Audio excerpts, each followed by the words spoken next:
Good evening, everyone, and welcome to a meeting of Brant County Council. First thing on the agenda is our attendance, and we've taken our attendance and everyone is present. Councillor Bell is being zoomed in from the sunny south. Second thing on our agenda is the approval of the agenda, noting that we have an addendum. The addendum is going to fall into place under 7.2 and 11.2. Councillor House, you have the approval of the agenda as amended by the addendum.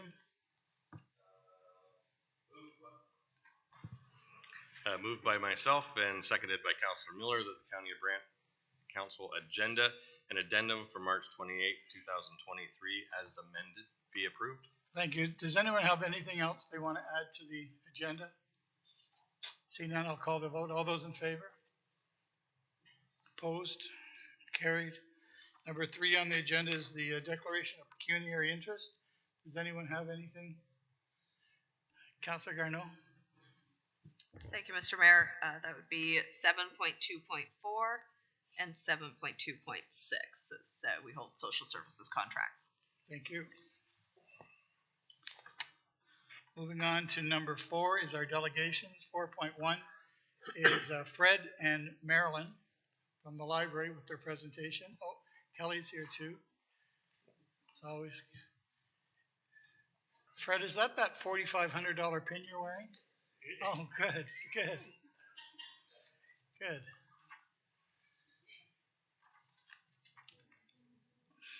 Welcome. You have 10 minutes.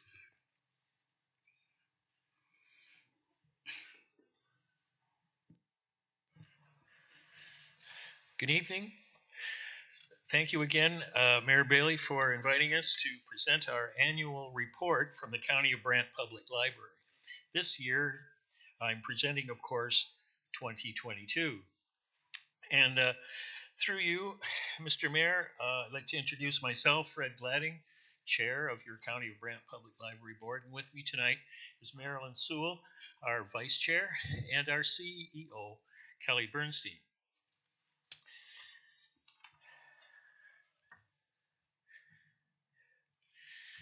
I'm going to go through, with Marilyn's help, this quick agenda, and when I'm done, I'm hopeful that there might be some questions, and we could flesh this out a bit. I'm going to start with declaring my bias. No surprise to you, I really do think that we have one of the finest library services in the province, and there are many wonderful library services in the province of Ontario, but there are some real data points that back up what I'm saying. I'm going to show you some numbers, and underpinning these numbers, I want to remind you, because I think I've said it before, that our County of Brant Public Library has one of the highest subscription rates from its citizens in the province, which is very gratifying. But it also says something about the quality of the library service. And another thing I told you before, and still is true, that underpins this data, is that our library collection turns over more times than just about any other collection in the province. So that means our staff, our team, has a collection development plan and a knowledge of its community to the point where the collection that we have, which is certainly not the largest, is so efficiently used and so often used. So every book, every piece we buy, we get more than our money's worth because it's going out the door more often than it might in some other communities. So those are kind of like our baselines before I show you some of the other data. Here's some numbers from 2022. These numbers are a reflection of our work in 2022, the first full year that we had in-person service after the restrictions of the pandemic. So, you know, you might say, well, there's a built-in advantage.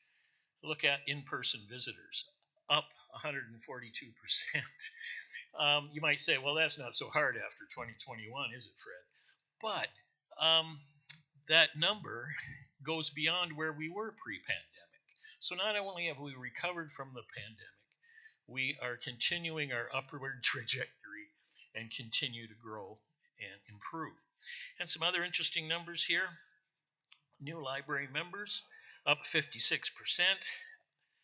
Items checked out, a 26% increase from 2021.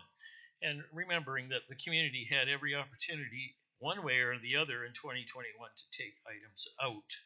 And this year we included the visiting books delivered. This is a key service that doesn't always get its due. But in 2022, the library staff coordinated with volunteers to deliver over 2,000 books to our patrons who are shut in or at one of Brant's assisted living or long-term care homes. That's 648 deliveries, or more than 12 in a week. So those more impressive numbers, and we're so happy because it really does indicate post-pandemic upward trajectory, recovery. We didn't lose what we had before. Here on this page, we see some more data. Online visitors up 41% since 2019. And you might remember that in 2019, we launched our new website right at the end of that year. And I think we could give that new designed website a little of credit on that one. Social interactions, now there's a number, 997,126. That's really kind of cool. But we have to confess there was a very extraordinary situation that brought that up. Okay, a famous English author, Neil Gaiman, picked up on one of our posts. Oh, it's right here. I'm sorry to interrupt you, Fred, but I think you want to advance the slide. No. No? Okay. No, I'm still talking. Thank you, Steve. No, I'm still talking about social interactions. And that huge number is a result of the English author Neil Gaiman's retweeting of one of our posts, and it went viral, as they say. So, not sure we can match that number next year, but we're going to try. More data about program attendance and visits to local schools and camps that got dented a bit with COVID, but we're certainly back to more normal numbers there. With that, I'm going to turn it over to Marilyn, who's going to pick up on the next section about how the library service supports the community. Marilyn? Thanks, Fred. We want to talk a little bit about diversity, equity, and inclusion, and that's become very much words that we take a lot of attention to in the library service. And a couple of examples to share with you is the work that we did around celebrating Black History Month, activities during Pride Month, and also some things that we did to further our work in truth and reconciliation. It's easy to talk the talk, but it's more important to show the community ways that we can actually speak what this really means. And one of the things that highlighted that was the 2022 One Book, One Brant had Indigenous author David Robertson, who his story, Black Water, was really well received. One of the things that happened, maybe not in 2022, but before that, was the library members all had an opportunity to do online training on Indigenous history and information, and I found that to be really quite interesting and revealing. So we talked about the digital divide, and we think everybody has their own computers or 2 or 3 devices that they can use, but really the library is essential to our community members who don't have that access at their home. And I think the thing that we keep coming back to is access and public, and the people that can come in and use our Wi-Fi over 10,000 times, 3,000 times signing in to use a computer, the actually borrowing an iPad to use.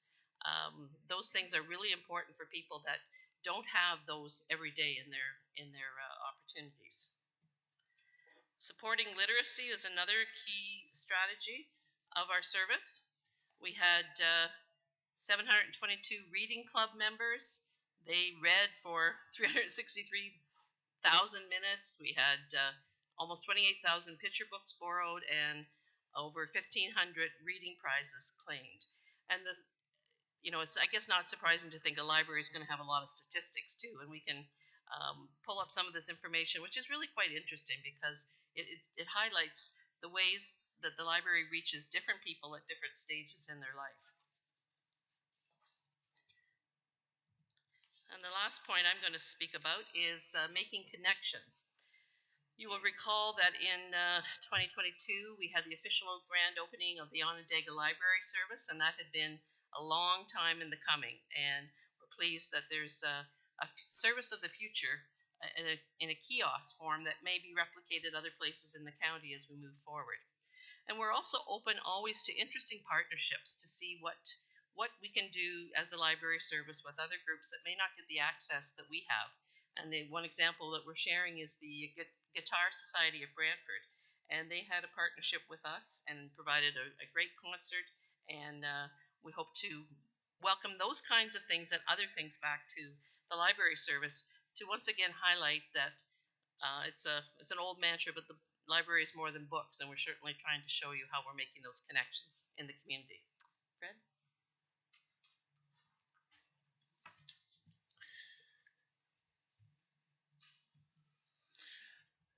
Here on the chart, you'll see a review of our revenues and expenditures for the year 2022. As it looks most years very similar, you will see and appreciate that the County of Brant by far and away is our largest source of revenue. The grant we get, the $2.4 million or approaching, that is our biggest. We couldn't do it without you, is what I'm trying to say. Our expenditures, you'll see, and you shouldn't be surprised, mostly on staffing and the training of our staff. 10% or so goes towards the development of our collections, maintenance of our facilities, technology administration, and programming supplies. Um, Far and away, you are our largest funder. The library community in Ontario does its best to encourage federal and provincial partners to give a little more, but it is a municipal service when you look at it this way. In addition to the donations and self-generated revenue, our other source of funding is grants. And Kelly is very diligent and works very hard to explore and pursue any grants that we may qualify for. And of course, that amount fluctuates from year to year. In 2022, provincial and federal grants only represented 3.5%. So we're very accountable to you for our money. We do present our audited statement each year, but that is a breakdown of where it came in and how it went out. Thanks, Fred, for letting me finish up here. We want to toot our horn a little bit. It's we get some really great reviews from our patrons, the people that use the library, the people that feel an affinity to the library. And I was thinking about the library and how most people, if you ask them, have a pleasant, positive interaction with the library somewhere in their life, and that it's a place that promotes equality and it promotes connections for people, and it's public and it's free. And I think those are the things that we have to keep reminding ourselves, the service that we offer. Just a couple of things. People feel that they love the collection that we have. They love the gears and the gadgets, the books. They would recommend it to anybody who would listen to tell them how great the library is. People feel that their interactions with the staff are outstanding. And I'd like to mention, too, that we don't have a hard time getting staff at the library. People want to come and work here anytime there's an opportunity. And we're very happy when that happens and that they stay with us quite a long time, too. So that tells us something about the work that they enjoy doing. And certainly, people start out often at the library in the children's programs, and having that place of connection as a child and as a parent taking a child is a really great way to get integrated into the community. And lastly, we try to stay connected through all the means that we have. Certainly our Facebook, YouTube channel, we have Instagram, and we have obviously walking into any one of our branches that people want to have interactions with the county. We just have mentioned here some of the folks that served on the library board over the course of 2022, of course being the election year, and several people have moved on to other ventures, and we're eternally grateful for the wisdom that they offered during the time of this year. So with that, I think that's the end of our report. We're happy to answer any questions you might have. Thank you. Are there any questions to Fred, Marilyn, or Kelly? Councillor Pierce, you're first, and Councillor House. Thank you, Mr. Mayor. Through you, thanks for this report. A couple questions and a couple comments, if I could, Mr. Mayor. First of all, Fred, can you explain, you were speaking of when it comes to the expenditures, the collections. You said it was for development of collections. Can you just explain what that means? Well, through you, Mayor Bailey, the chart that I showed you is just for the expenditures was just for, I think, basically the cost of the collection. But every library has a collection development plan. You know, we don't just randomly spend the money on bestsellers and cross our fingers. You know, there's a plan to develop a full fleshed out collection. So I may have been in my mind referencing something like that. But on the chart, if I got it right, Kelly, that 9-point-something% is just simply the cost of what we spent on books, gadgets, the things that circulate for the library. Okay, thank you for that. One question I have with the reviews. Fantastic reviews, but I think you know, as we've all read reviews from a lot of different things, there's always some negative reviews too, and that can be used for some learnings and that type of thing.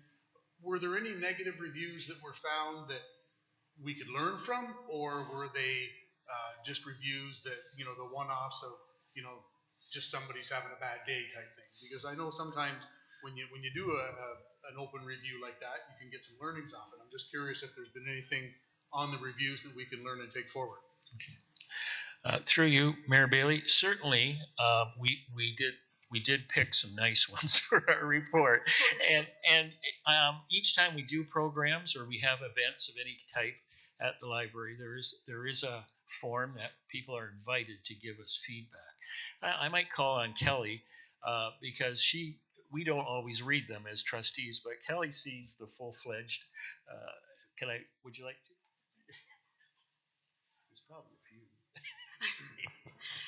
So through you, Mr. Mayor, absolutely, we pay attention to all of our reviews, positive or negative, and use them as constructively as possible. So feedback that we received in 2020 led us to change the hours of some of our programs or the age ranges that we were programming for. We get feedback about Onondaga that people love the service, but another night would be better than Thursday for them. So we're in the process of surveying that community to find a better service night for them. So positive, negative, we take it all and do our best to do something constructive with it. Perfect, that's good. I'm glad it's used for that. And if I could just finish off with a couple comments, and that's on the slide with all the 2022 numbers. Those are fantastic, and I'm glad you put the point in there, Fred, the fact that, you know, with the in-person visits, you know, yes, it's 142% up from 2021, as you said, you know, expected to be. But I'm glad you added the point there that is above the pre-pandemic. So that's kudos to you all for that, and I think that's great. And all the numbers are just, you know, fantastic. And to think that, you know, and to make that point that these aren't just above the previous year, those are above pre-pandemic. So I think that's fantastic. Thank you. Thank you. Councillor House, you're next. Thank you, Mr. Mayor, through you, and great presentation. I'm sorry I was ahead of you but all good. The statistics are wonderful, and you've presented them, and I know this will go out in social media. You've presented them in such a digestible format, and as Councillor Pierce said, very, very impressive. I wanted to zero in on the new library numbers because and I know that's been a topic of discussion. Any organization that experiences a 56% increase in membership is doing something right, and is justifiably can be proud of their results. My question, excuse me, is, and I'm not looking for statistics, more anecdotally. Have you, when you've seen this growth in membership, is it right across the county? I'm wondering specifically if the kiosk has driven more membership out in that area, and I just wonder if you could speak to that a little bit, please. So through the mayor to Councillor House, when we did our grand opening for Onondaga last June or July, forgive me, we saw a spike in Onondaga membership, and that's maintained throughout the year. We do see membership growth in all of our branches. Usually it's people who are new to the county. The library is often the first place they come after finding their blue bin. They'll come to the library. But we also see a very heartwarming number of former users, lapsed users who come back to the service as well. Are there any other questions? Seeing none, just while you're all here, I'd like to thank you for Sunday afternoon in St. George, your One Book, One Brant successful event. It was successful. I think we all learned a lot, and it was very well put together, so thank you. What does council want to do with this delegation? Councillor Pierce? Move to receive, Mr. Mayor. Thank you. Any other comments? Councillor Kyle? Seconded by Councillor Kyle. Any other discussion? Seeing none, all those in favor? Opposed? Thank you, guys. Next on the agenda is 4.2, Kimmy and Delano Osman, representing the Blue Gables Acres, Inc. When you get to the podium, if you could just state your full names and your address for me, please, for the record.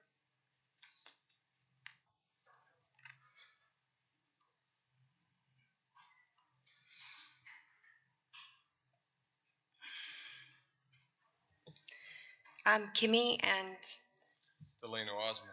141 Governors Road East, Paris. Thank you. Okay. Mayor Bailey and council members, thank you for this opportunity to speak before council. Blue Gables Acres is a Hascap berry farm located in Paris, just outside of St. George. We grow 3 different varieties of Hascap berries on 5 acres of land. We currently sell fresh in season and frozen berries. Blue Gables Acres has been in the making for 5 years now, beginning with the planting of our Hascap berries, which needs 4 years to grow prior to harvesting. Hascaps are a super berry that have many health benefits that I could spend more minutes than I have available to share about them. The most important piece of information I'd like to leave with you is that a research study on the flavonoids and anthocyanins are proven not to be destroyed during the fermentation process, which means that our wine is truly a wine you can feel good about consuming. Blue Gables Acres would be the only Hascap winery in southern Ontario and the only plant-to-bottle winery in the region. Although we are not an organic farm, we follow practices to keep our plants clean and using organic materials as much as possible. Because of this, the analysis by the LCBO for quality assurance that we have already had tested shows the wine to be organic and far below the acceptable levels of that are required. This leads me to our purpose of being here today. We are here to request a resolution to be passed by the Council of Brant for a manufacturer's limited liquor license by the glass.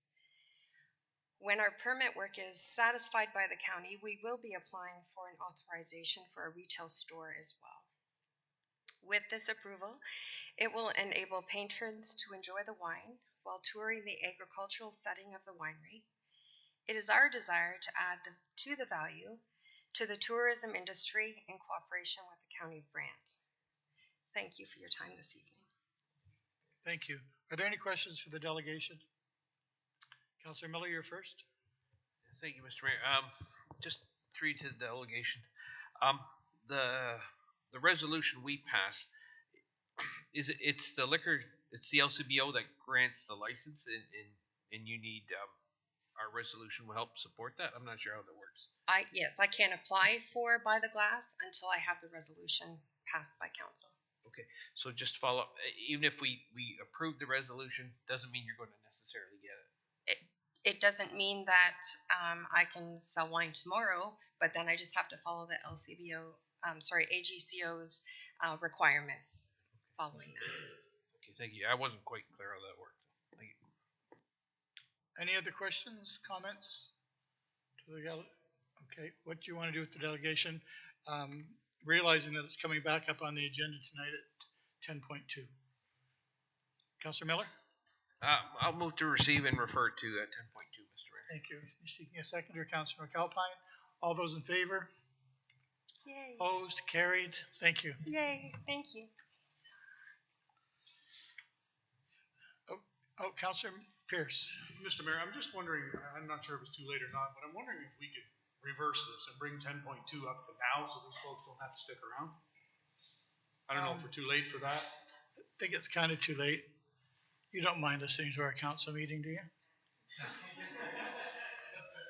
Just consider it a licensing fee. Thank you.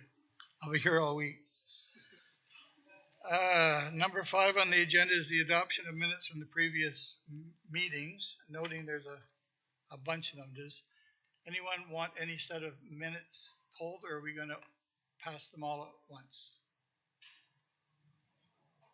All at once? Councillor McAlpine? Move myself and second by Councillor Carnell that the adoption of minutes from the previous meetings be. All right. And once again, I'll say, is there anything anyone wants separated or no? All those in favor? Opposed? Carried? Is there any business arising from any of those sets of minutes? Seeing none, we'll move to 7.1, which is consent items to be approved, which there aren't any. We're going to move to 7.2, which is consent items to be received. And there is 10 of them. Councillor Garneau, you're going to step away from the table for number 4 and for number 6. Does anyone want any of those separated? Seeing none, we'll oops. Oh, I'm sorry. Councillor Kyle. Thanks, Mr. Mayor. I just have a question about 7.2.3. 7 point. Yeah. Trent Lakes. Okay. 7.2.3. Okay, your question? Sure. So I'm just wondering, not so much about this specifically, but it did get me thinking about, I believe there's supposed to be a report coming to council with respect to diversity, inclusion, that type of thing. So just wondering if there's a status update on when we might see that, because it might address some of the stuff that they've talked about here for their municipality. Okay. Do we know if there's anything else, Allison, that's been received? Thank you, through you, Your Worship. So the diversity, equity, inclusion terms of reference are being drafted. We expect that to go out in the summer when the supervisor is returning from maternity leave, just to manage that project. And we hope to bring something to council in the fall, certainly by the end of the year. And on the land acknowledgement, we will be bringing that separately as part of the Arts, Culture, and Heritage project that's underway at this time. And we'd like to have that finalized prior to the Ontario 55 Plus Games. So that would be coming forward separately in the next month or so. Thank you. Thanks, Councillor. Councillor Bell, do you have any? I don't want to forget about Councillor Bell either. No, nothing? Okay, so we're going to put 1, 2, 3, 5, 8, 9, and 10 on the table. All those in favor? I need a second or two. Councillor Oak, you've been here 3 hours, sir. You deserve to second something. All those in favor? Thank you. We're now going to have Councillor Garneau shove off from the table, and we're going to vote on 4 and 6, please. Any questions on 4 or 6? Seeing none. All those in favor? Opposed? Carried. Come on back, Councillor Garneau. Takes us to number 8 on the report, which is the committee reports. First one is 8.1, Paramedic Services Committee Report.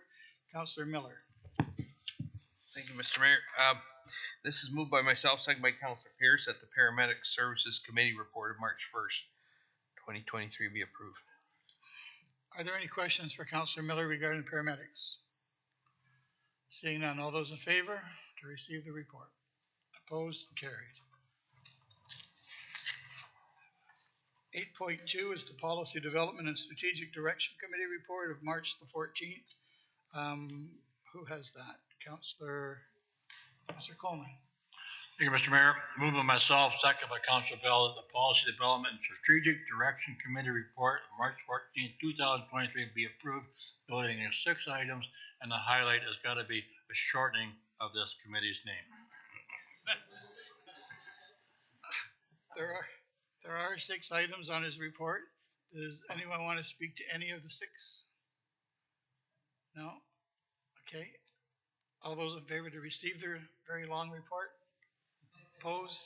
Carried. Thank you. Takes us to 8.3, Administration and Operations Committee report of February the 21st. And that is Councillor Pierce.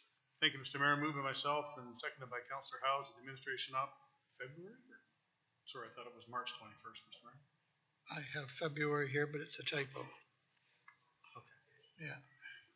Sorry about that. I moved by myself, seconded by Councillor Howes, that the Administration and Operations Committee report from March 21st be approved, noting that there are 12 recommendations. Does anyone want to speak to any of the 12 recommendations?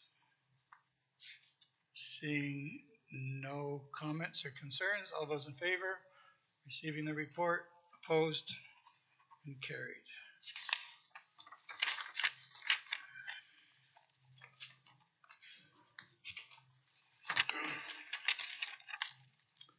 Number 9 on your agenda is staff reports, and we have none. Communications, we have 10.1, which is the Drinks Fest request. Councillor Howes, you have that? Thank you, Mr. Mayor. Through you, yes, item 10.1, Drinks Fest request for designation of event as an event of municipal significance, moved by myself, seconded by Councillor Oakley. Whereas, in order to be eligible for a special occasion permit from the Alcohol and Gaming Commission of Ontario, Paris Drinks Fest must be declared a municipally significant event. And whereas Paris Drinks Fest stands to be a municipally significant event in terms of its tourism contribution to the community, that the Paris Drinks Fest scheduled for August 18th and 19th, 2023 at Lions Park be declared a municipally significant event for the purposes of obtaining a special occasion permit. Does anyone ever have any questions on the event or to Councillor Howes as to how the event works and why they need this approval? Seeing none, we'll call the vote. All those in favor? No one opposed? Councillor Bell, yep, there you are. Thank you. Which brings us to 10.2. So you would have hardly even gotten to the car. Councillor McAlpine.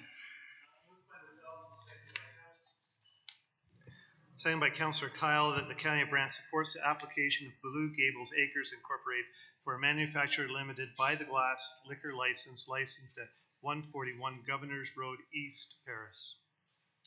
Does anyone have any concerns about granting the licensing support? Seeing none, call the vote. All those in favor? Opposed? And carried. You've been released from your seats. Thank you. 11.2 is a proclamation. Councillor Kyle?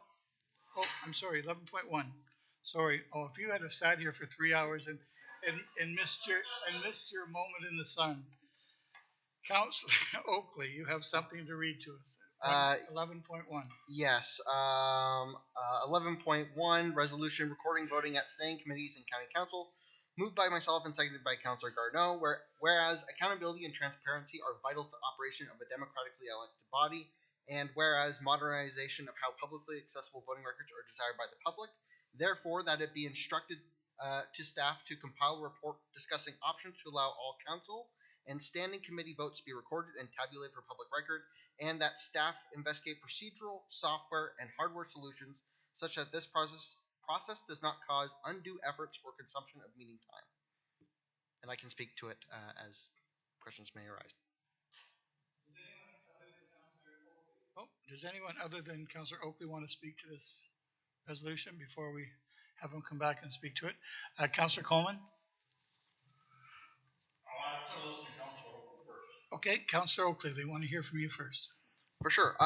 So this is something that came up going door to door, which is currently we have a policy of being open and to the public, but we are still opaque in some areas, and one of those would be how we as individual councillors do vote. In our public record, we have if a motion is defeated or carried, and if we specifically request a recorded vote, we have how individual councillors vote. However, as a general rule, we do not, and I believe it's important as a democratically elected body that we're held accountable and transparent to our constituents. Thank you, Councillor. Councillor Coleman, you want to speak now? Thank you, Mr. Mayor. And I guess my concern was you're talking about this transparency. So I just wondered, even though we vote by hand or a recorded vote, and we did talk about, someone was just talking about this earlier this evening, was that when we used to vote, recorded, we were asked to stand.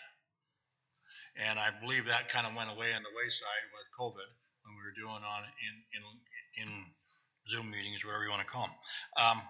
But I worry about this transparency thing because I don't know what it is, because when it's passed by council,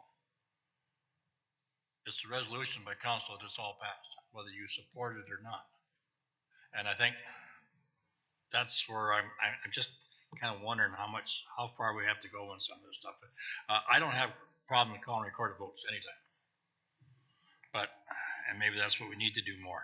But I just wonder how you're going to do this with electronics, with this new hybrid form that we have, with people staying at home and whatnot like that. Councilor Bell's away right now, and how is he going to vote electronically? So I'm sure there's ways. I'm not tech savvy and all that stuff, but I just kind of question. Nobody's ever mentioned to me about transparency about our votes. They know we either support it or we don't support it or whatever. They'll ask you before, how do you feel about it? But I do have some concerns. Thanks, Councillor Coleman. Councillor Chambers, you're next. Just to say that the resolution is asking for a report, which I'm happy to have a look at. The only thing that I would suggest is that perhaps you put a time frame on receiving the report back. 2 cycles, 3 cycles, or at the discretion of the staff or something like that. And then when it comes back in the form of a report, there'll probably be options, and I'll throw my cards on the table pretty quick. And I'm not really keen on it, but I'm willing to look at the options. Any other questions or comments, Councillor Miller? Just a question, Mr. Mayor. Just do we know how many other municipalities are doing this? My understanding is the city of Brantford does it, but are there many others doing that? Councillor Oakley, do you have that information? I don't have on hand how many, but I do know City of Brantford, City of Hamilton, City of Toronto.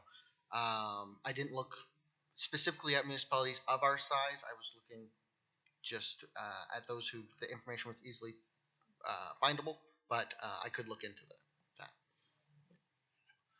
I think the report will tell us that too. I don't see that we have a problem in the county of Brant with transparency. We're all recorded.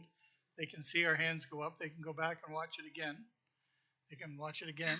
Then they can read about it. They can call it up online. So I understand what you're saying. I do understand that there are glitches, though, even with the pushing of the buttons to vote yes or no. Brantford's always, especially if you're on the wrong side of a vote, you'll always say the machine didn't work. So there's lots. You push both buttons and just hope that one went first. But so it's just a report. I understand that. So I mean, it's easy to support a report.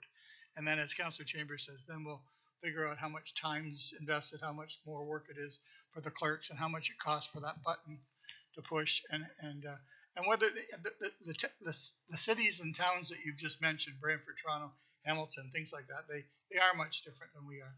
So, there's got to be a point where financially it doesn't make sense to us, or the clerks only have so much time to do a recorded vote every time we do anything, even to receive a committee report or something.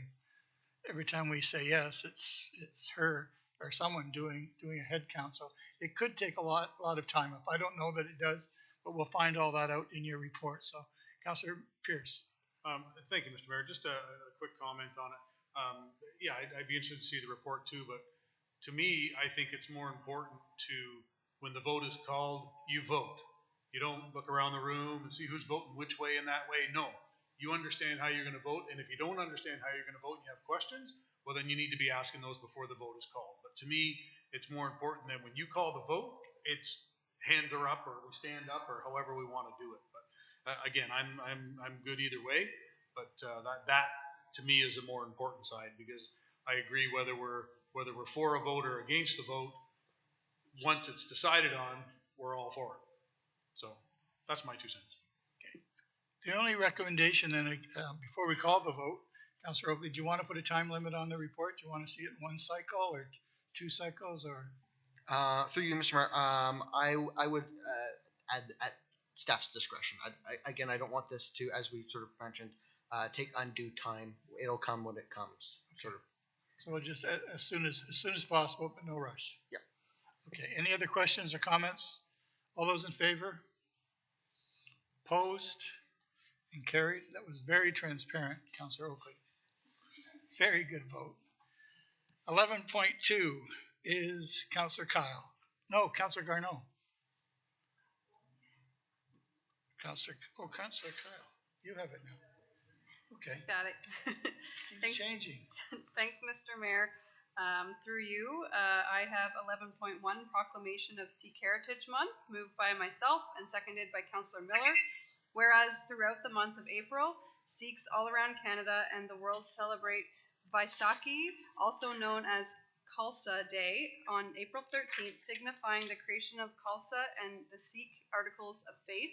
And whereas the month of April was proclaimed Sikh Heritage Month by the Legislature of Ontario in 2013, Bill 52.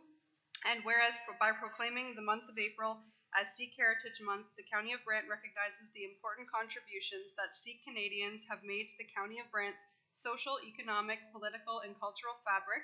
And whereas Sikh Heritage Month is an opportunity to remember, celebrate, and educate future generations about Sikh Canadians and the important role that they have played and continue to play in Canada and in communities across Ontario and specifically in the County of Brant.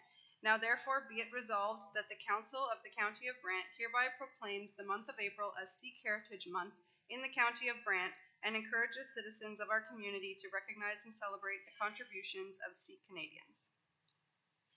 Any questions or comments, Councillor Chambers? Mr. Mayor, does anyone know if there must be, but is there a Sikh association in the county that, like the? They work with the Sikh community in Brantford, I believe. Yeah, I'm just wondering, looking at the third whereas clause, where the month is an opportunity to remember, celebrate, and educate future generations of Sikh Canadians, etc.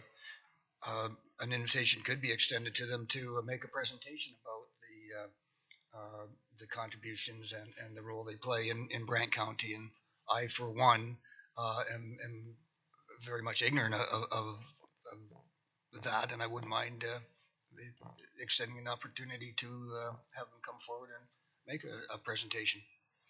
Thank you. Perhaps after we call the vote, we can let them know that we are going to do the resolution or we're not. And with that information back to them, we can invite them to come and speak to council.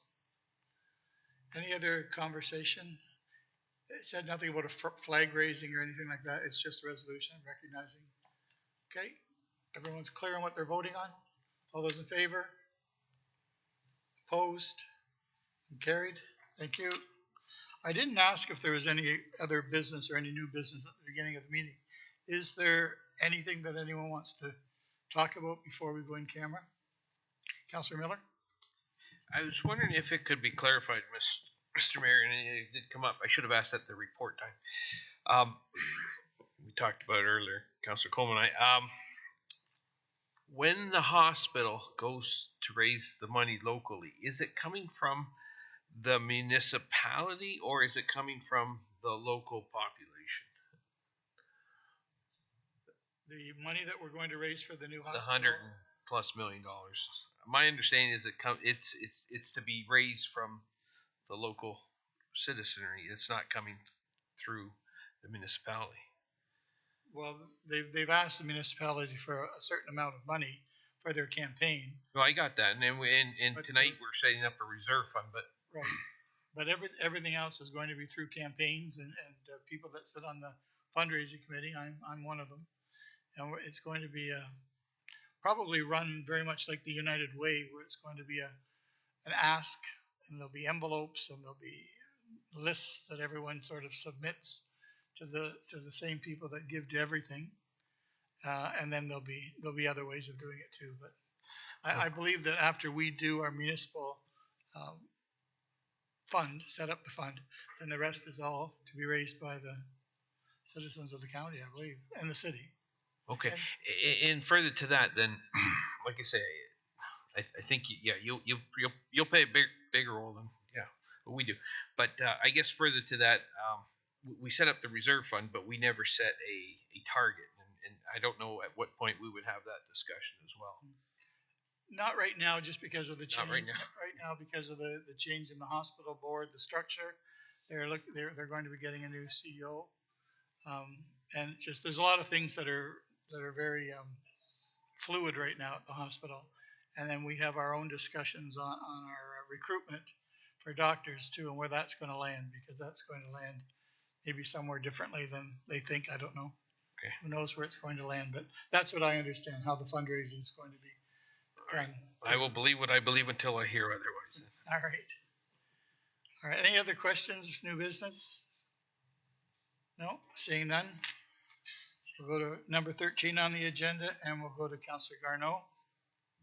All right, thank you, Mr. Mayor. Moved by myself and seconded by Councillor McAlpine that the County of Brant Council convene in camera to discuss a proposed or pending acquisition or disposition of land, Woodsley Avenue, Paris. Thank you. Councillor Chambers?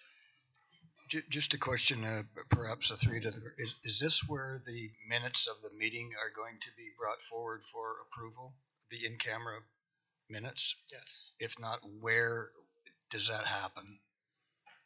The reason I'm asking is I have some corrections and perhaps a question or other business with regard to the minutes that were in camera. From the last in camera. Yes. Yeah, we'll talk about those in camera. It's not on the agenda. Is that? No, but it will be where we talk about them. We can't talk about the minutes of an in camera item outside of camera. So I understand that. I just want to make it known that I want to talk about the minutes, and the recommendation doesn't say that. That's all. As we prepare to go in camera, we'll add it to the agenda. All those in favor to go in camera? Take us in camera, Gary, and we'll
Ready? Okay, we're back in open session, which takes us to number 14 on the agenda, our bylaws. Councillor Bell, you have them? I do. Moved by myself and seconded by Councillor Chambers that bylaws 33-23 to 37-23 be read a first time. All those in favor? Opposed? Carried. Councillor Bell, if you could do it for the second reading, please. Moved by myself and seconded by Councillor Chambers that bylaws 33-23 to 37-23 be read a second time and all preambles and clauses be adopted. Are there any questions to any of the four bylaws? Seeing none, we'll call the third and final reading, please, Councillor Bell. Oh, vote. Vote on the second reading. Recorded, yeah. Sorry. We voted. Councillor Bell, if you could do it for the third time, please. Moved by myself and seconded by Councillor Chambers that bylaws 33-23, 37-23 be read a third time, passed, signed, and executed. Thank you, Councillor Bell. All those in favor? Third reading. Nobody's opposed. Unanimous. Thank you. Which takes us to number 15 on the agenda, which is our next meeting and our adjournment. It's down here is the 25th, Tuesday the 25th at 6 o'clock. And Councillor Pierce. Thank you, Mr. Mayor. Just a reminder that I will not be here for the planning meeting on the 4th. Okay. Thank you. Councillor Chambers. And just an announcement to members of council, the SCORE meeting is being held this Thursday morning here, and everyone is welcome to attend. What we do at SCORE is we go from municipality to municipality, and Brant will be making a presentation to the SCORE board. And if you're interested, 9 o'clock here. Meeting usually is over by 11. Anything else for the betterment of the county of Brant? Seeing nothing, I'm looking for a motion to adjourn. Councillor Coleman, thank you.